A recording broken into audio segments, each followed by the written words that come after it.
The next item on the order paper is a motion in the name of Mr. J.S. Malema, the Honorable Malema.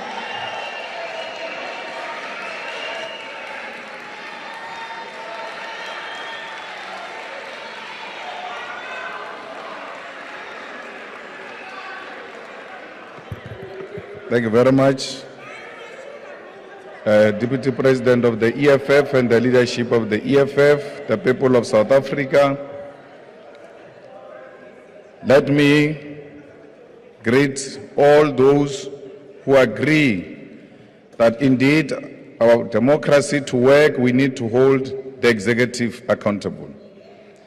People of South Africa, let me begin by extending our deepest gratitude for the massive support shown for the national shutdown, which was held on the 20th of March 2023.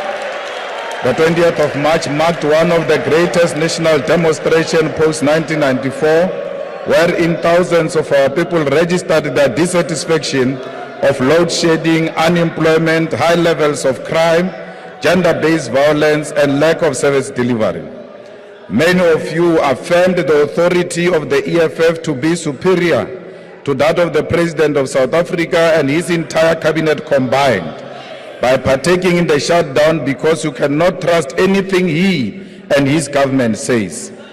A majority of business remained closed, taxi ranks and buses were empty, no trains or trucks were moving on the day, and even load shedding was suspended due to low level of electricity demand, proving that major industries that uses electricity were not operational.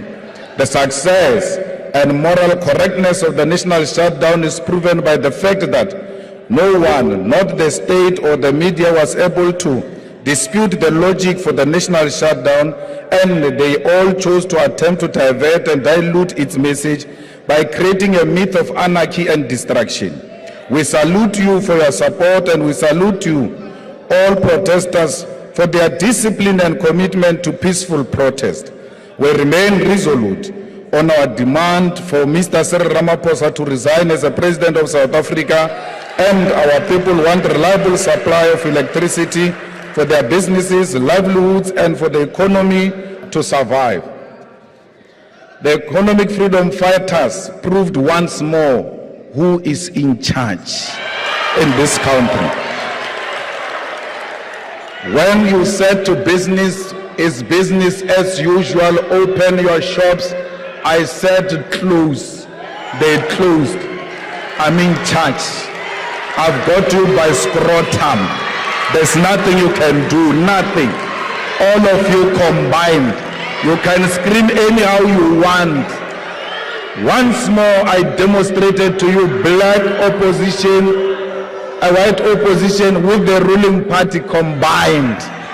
I'm in charge. And I want that to sink. You will tweet every day. You will call press conference every day. You will bring soldiers and police, because the man in charge said shut down South Africa, and it was shut down. Whether you like it or not, in your cocoons, you are admitting that when the president speaks, that is a motion of no confidence, by the way. When the president speaks and say, open, I will protect you, they say, we can't trust you. They closed. Even this one of the dogs ran around everywhere saying, open, open, I'll protect you, but you never protect us any day. Why would you protect us today? They never listened to him. They closed. This ones ran to court and said, no, don't close. We have got an order, imaginary order. Cape Town, there won't be anything. Don't close. We're in charge here. Cape Town is ours. Cape Town is white. They can't do anything in the white area. They said to them, the business of Cape Town, we can't trust you. They closed because they knew who to trust. The economic freedom fighters have stapled a motion of no confidence against the Speaker of the National Assembly, Ms. Nosiviwe Mapisa Ngakula. We did this because it has become clear that we are dealing with an unrepentant delinquent who abuses her power and violates the rule of the National Assembly and the Constitution. What we saw on the 9th of February 2023, when the Speaker called members of this House animals and violated the Constitution and the rules of the National Assembly when she allowed the police to invade Parliament, and made it worse by calling on the security forces of South Africa to enter the chambers to intimidate peaceful members of Parliament, is not something that we can take light. When the National Assembly convened a sitting for the presidency budget vote delivered by Mr. Ramaphosa in June 2022, we fearlessly stood up to demand that the only director of Ntabanyoni estate tells the country where he got the US dollars that were stolen at Palapala farm. She decided to degenerate and instruct the protection officer to assault members of parliament, including assaulting women members of parliament. Women members of parliament were also sexually assaulted because when they were being violently removed, beaten and pushed, their private parts were touched by men. We told the speaker in the same sitting that this is happening, but she ignored us because her sole mandate is to protect Ramaphosa. Whenever Mr. Ramaphosa is being held accountable, she chooses violence. She chose to abuse her powers, violate the Constitution and the rules of the National Assembly. She is happy when we leave these chambers in the hands of men who are unashamed to violate women members of parliament, touch our private parts and harass such that we end up in hospital seeking medical treatment. It is this speaker who denied a secret ballot vote on the establishment of the Section 89 committee into Palapala farm, despite members being threatened with removal by the ruling party should they decide to vote with their conscience. Ms. Nosiviwe Mapisa-Nqakula has entered the office of the Speaker with a predetermined agenda of protecting Mr. Ramaphosa from any and all scrutiny at all costs. She has degenerated this parliament into a place of violence, censorship, and an arena where the Constitution is disrespected and violated. She has no shame that women were sexually assaulted under her watch as a female speaker.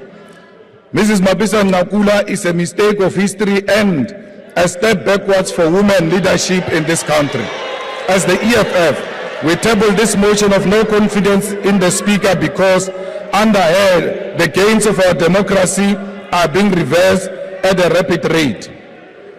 If she is to continue as a Speaker, then the ruling party and its president will continue to loot state resources, launder money, evade tax, and violate the Constitution without any accountability. Her lack of tolerance for African opposition in this parliament is not acceptable and reaffirms to us that she is the Speaker of a puppet government that suffers from a severe inferiority complex. As the EFF, we have long withdrawn any respect that they have offered to her, and this was made final when she resorted to calling democratically elected African members of parliament animals. She will go down the same empty path of her predecessor, Ms. Baleka Mbete, who is now in the dustbin of history for the same conduct she's exhibiting in this 6th democratically parliament. There is no future, there is no legacy, and there is no honor in defending corruption. And Mrs. Nosiviwe Mapisa-Nqakula will learn this harsh lesson when we remove her political party from power in 2024. She will be remembered as an instrument of corruption, violence, and the descent of this parliament into heaven for dictatorship who deploy the military to suppress peaceful protests. Ms. Nosiviwe Nqakula is a tool for a president who has failed to lead South Africa and is fast taking this country towards collapse. She is nothing but a puppet whose legacy will be enhancing the sexual assault of women and enabling corruption and crushing the voices of accountability in parliament. Like a handler, she must be removed, and she must be removed now. Thank you. Thank you. The Honorable